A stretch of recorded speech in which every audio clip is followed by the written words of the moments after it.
Israeli occupation forces in Palestine continued their attacks on health facilities. Their latest target was a Red Crescent building in southern Gaza Strip. In Iran, the government declared Thursday, January 4th, as a day of national mourning for the more than 100 victims of the Israeli terrorist attack that took place this Wednesday in the city of Kerman. And in Peru, the National Association of Journalists announced that the country suffered the worst year from press freedom with record attacks on journalists and reporters in 2023. Hello, welcome to From the South. I'm Ana Rosabal from the TeleSUR studios in Havana, Cuba. We begin with the news.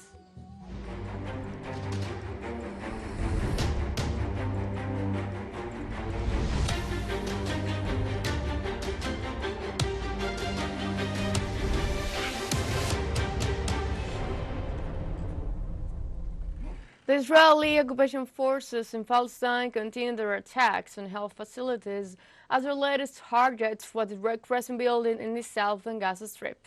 In this regard, at least one person was killed and several injured after a bomb hit the fifth floor of the Palestinian Red Crescent building in the city of Jan Yunis. On the other hand, local authorities also reported another Israeli attack on a family home that claimed the life of 14 people, among them children and women. In turn, local sources reported that Israel dropped white phosphorus in the Nusayrat camp, a weapon prohibited by international law. It should be noted that more than 22,300 Palestinians have been killed by Israel since October 7th. Israeli bombing continues in central Gaza. White phosphorus, small and light bombs inside refugee camps like the Arab Ajal, a Barej refugee camp, and others characterized the day. A correspondent, Noah Harbasin, with the details. A very intense night, hell on earth here in middle Gaza. Non-stop Israeli bombings, strikes, white phosphor bombs, smoke bombs, lightning bombs. Israel has actually used all of its capabilities in order to attack middle Gaza, Deir al-Balah, and the refugee camps surrounding Deir al-Balah, like Al-Burej refugee camp, Al-Maghazi refugee camp, Al-Nusayrat refugee camp, Al-Zawaida.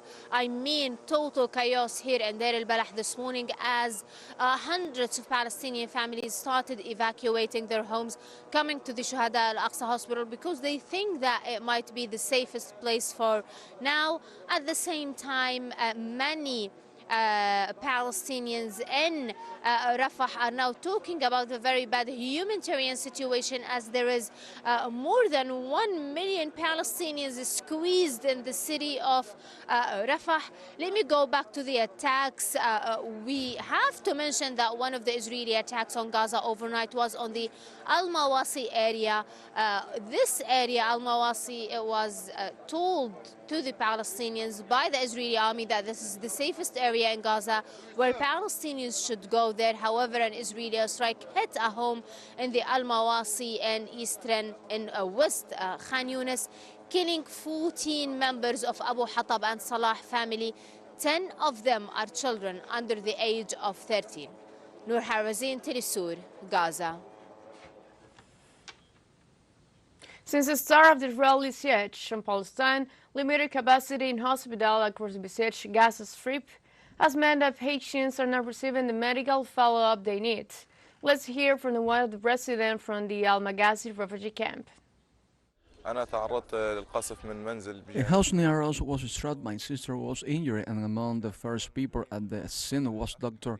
Achar al-Hamarni, one of the first people at the scene after the strike. He treated my siblings and the rest of the injury, and we thank him and hope that he will always be present on the scenes of strikes. In this context, Gaza nurse Afra al-Hamarni has been treating the sick and injured at the homes in the Nusayrat refugee camp. Of course, because of the lack of capabilities in hospitals, I refuse to volunteer at the hospital. Medical staff are largely present. But here in the refugee camp, between the streets and in people's homes, you won't find a nurse that will make the rounds in people's homes. and it's hard for hospitals to accommodate patients. So 24 or 48 hours after they were admitted into hospitals, patients are given their discharge notice and have to leave. So there needs to be a qualified medical team to make the rounds at their homes. Before the war, we used to deal with cases of diabetes, with stitches, simple cases, without pressure or anything. Today we are working under immense pressure and fear, but we are doing this work for God and for a bereaved nation. On Thursday, also in Palestine, Israeli forces besieged North Shams camp in the occupied West Bank. The occupation army carried out for the second consecutive day a military incursion into the camp located east of the city of Tulkarem. The soldiers wounded at least Palestinian citizens, detained dozens of people, and destroyed infrastructure. At the same time, Saudi forces demolished the house of fighter Gates Shadek in the Al Jura neighborhood, who was killed on December 17th. Thousands of mourners have gathered in Beirut's Tariq al-Jadida neighborhood for the funeral of Hamas stabilist Saleh al-Aruri, assassinated in a suspect Israeli drone strike on Tuesday. Al-Aruri was killed on Tuesday in a treacherous Zionist strike, and Hamas said on his official channel. Hamas Politburo member Issad al-Sharak called it a cowardly assassination. Al-Aruri was a senior official in Hamas Politburo and was known to be deeply involved in military affairs. He had previously headed the group's presence in the occupied West Bank. Earlier, Lebanon state-run national news agency said the blast killed at least 6 people and that it was carried out by Israeli drone. Hamas stated that al-Aruri's killing will not undermine the continued brave resistance in Gaza, where the Palestinian group's fighters are battling Israeli ground forces.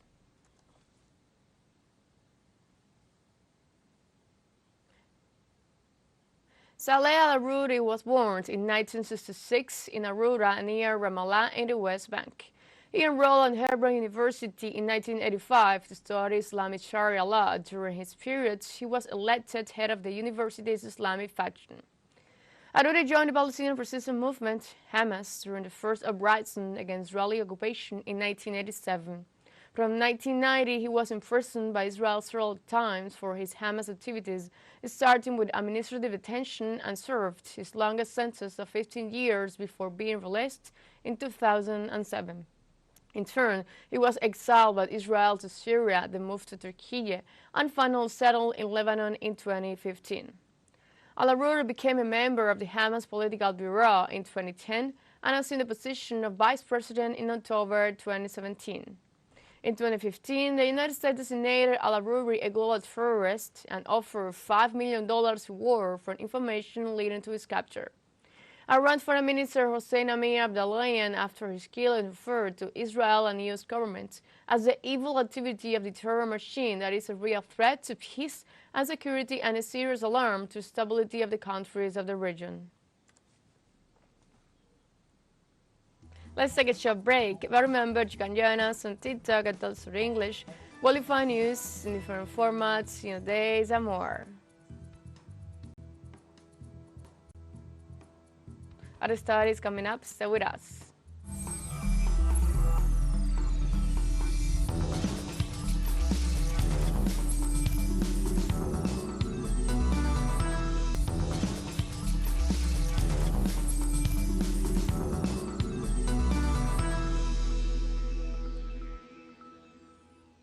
Welcome back. In Iran, the government declared the Thursday, January 4th, as a day of national mourning for the more than 100 veterans of Israeli terrorist attack that took place this Wednesday in the city of Kerman. The tragedy took place at the Kerman cemetery while thousands of citizens were paying homage to Commander Qasem Soleimani, assassinated in 2020 by the United States. According to reports from the authorities, at least 103 people were killed and 211 injured after 2 explosions in the vicinity of Soleimani's tomb and his shrine. They also confirmed that the first investigation showed that the 2 explosive devices were placed on the road outside the cemetery and were detonated by remote control. The Venezuelan government joined the international community and condemned the terrorist attack that took place in Iran on Wednesday. Through a communique, Venezuela detailed that the government of the Bolivarian Republic of Venezuela condemns in the stronger terms the terrorist attack that occurred in the city of Kerman today, January 3rd, 2024, in the framework of the commemoration of the 4th anniversary of the martyrdom of General Qasem Soleimani, which took the life of at least 73 people and left more than 180 people injured, who were paying homage to the martyr Soleimani in the vicinity of the cemetery. In another paragraph, the Venezuelan government stated that in this regard, Venezuela expresses its solidarity with the fraternal people and government of the Islamic Republic of Iran and extends its heartfelt words of condolences to the families and friends of the victims, and hope for the speedy recovery of the wounded, while urging that those responsible for such despicable acts be legally punished.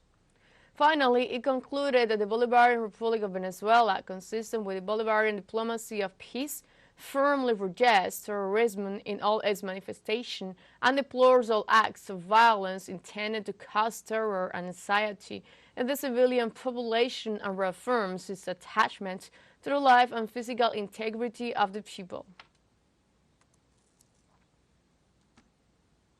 In this context, from Lebanon, the Secretary General of Hezbollah, Hassan Nasrallah, delivered a speech in the framework of the commemoration of the assassination of the Iranian anti-terrorist commander Qasem Soleimani.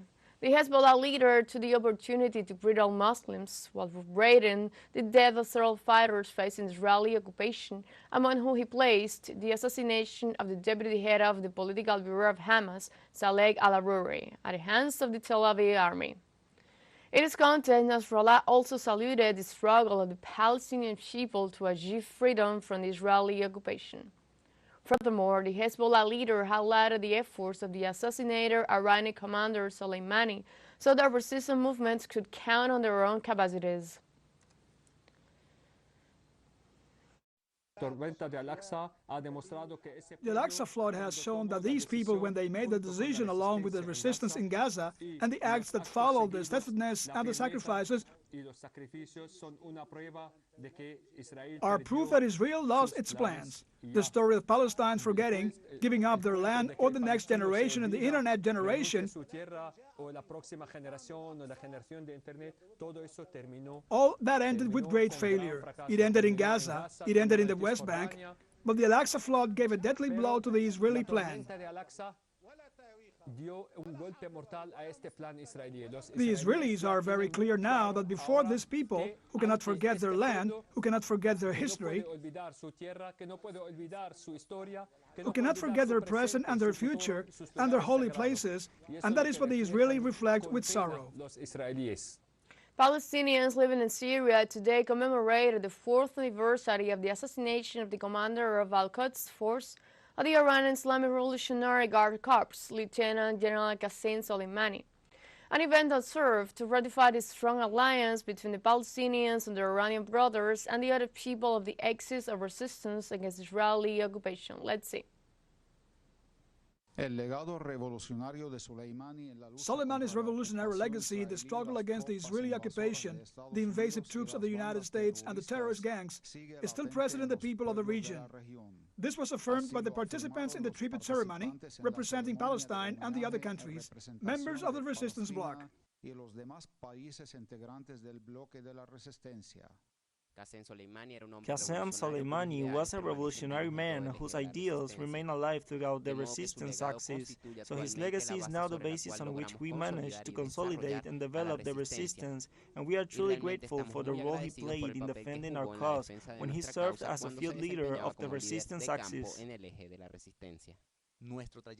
Our revolutionary path is based on principles that remain unchanged over time, so that our tendency and the ideals of our martyrs will not change until we achieve the definitive victory against the hegemonic forces of the world.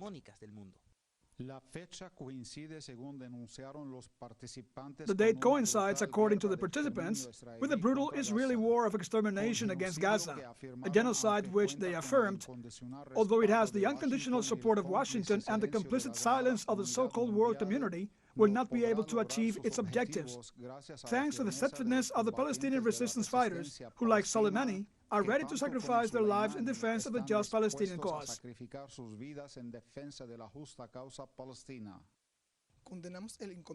We condemn the unconditional U.S. support for this Israeli war of extermination against our brothers in the Gaza Strip and believe that to stop this Israeli genocide, it is imperative that our Arab brothers act united in support of the Palestinian resistance and in support of their brave struggle against the occupation troops. We pay tribute to Qasem Soleimani in appreciation of his outstanding role in defense of the Palestinian cause and also in appreciation of the Palestinian people, to all the free people of the world who support Palestine, as well as to our brave people who do not give up and continue to face the Israeli aggression, offering the martyrs until the liberation of our occupied territories. The Palestinian people are not alone in the struggle against the Israeli occupation. In addition to the massive popular marches condemning the Zionist war of extermination against Gaza, the Lebanese resistance is standing up against the Israeli occupation in southern Lebanon, and the forces of the Iraqi Popular Mobilization are relentlessly attacking the illegal U.S. military bases in Syrian and Iraqi territories.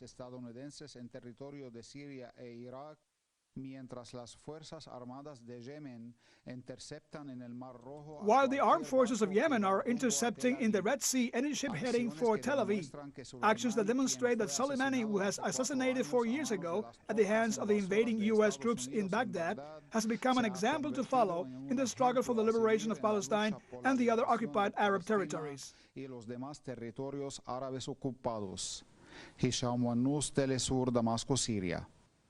We have a second short break coming up, but before, we invite you to join our WhatsApp community for our English-speaking audience. You can scan the QR code and screen to join directly and share the link to reach more people. Constant news coverage of Latin America and the Caribbean, as well as the rest of the world. Stay connected and informed with TeleSUR. Final short break, don't go away.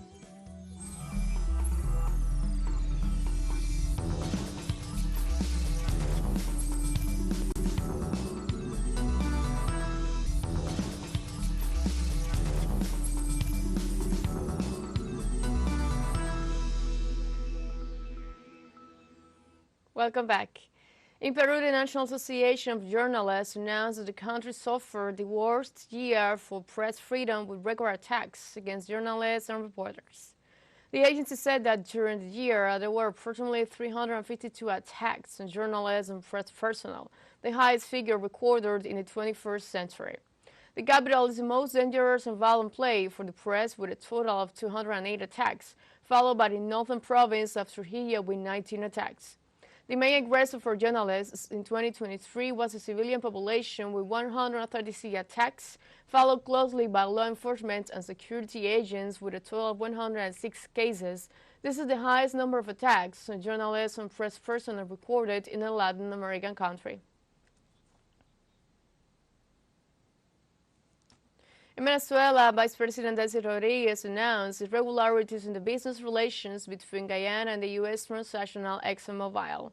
Through his account on the social network X, Rodriguez stated that more irregularities continue to come to light about the business relationship between Guyana and ExxonMobil.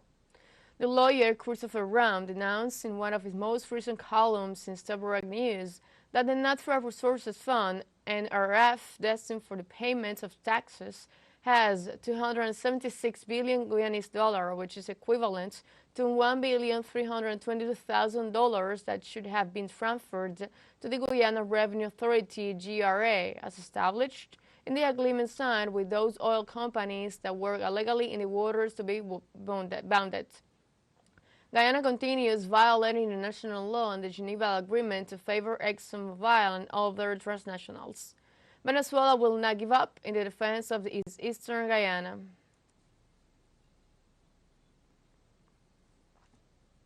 In Spain, the company Telefónica and the union signed on Wednesday an employment regulation plan that foresees up to 3,121 dismissals, many of which are expected to be voluntary, and a new collective bargaining agreement to reduce the working day to 36 hours. The agreement, in which the trade union forced UGT, CCOO, and Tumanos Fechico participated, means a reduction of 1,700 affected workers in relation to the official plan offered by the company. The Employment Regulation Plan, which establishes different exits and retirement conditions according to age, workers who reach 56 years of age or more during 2024 and have a seniority of more than 15 years may join. The plan will cost the Unemployment Regulation Plan to company about the plan will cost the company about 1.3 billion euros and will result in average annual direct cost savings of about 285 million euros from 2025. The Supreme Court of Senegal is considering on Thursday the appeal filed by opposition politician Ousmane Sonko after he was sentenced by the Dakar Court of Appeal to imprisonment for defamation and police slander. In the Supreme Court First Criminal Chamber hopes the decision of the Dakar Court of Appeal, Ousmane Sonko, a declared candidate for next February's presidential election, will be disqualified.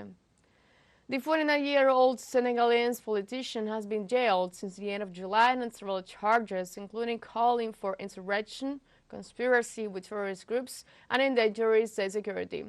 Sonko has repeatedly branded his judicial troubles as political machinations against him. It should be noted that he was sentenced to 2 years in prison in June. On Wednesday, thousands of Somali residents gathered to protest against the agreement between Somaliland and Ethiopia, which allows the government of Addis Ababa on access to the Red Sea. The Nyomadegushi Regional Administration organized a mobilization to condemn what they call an invasion of Somalia's maritime territory and threat to its national sovereignty. In this sense, demonstrators refused the agreement that gives Ethiopia access to the port of Berbera on the Red Sea and to at least military base. In turn, the Somalis claim that the Somaliland region has not gained white international recognition despite having declared its autonomy from Somalia in 1991.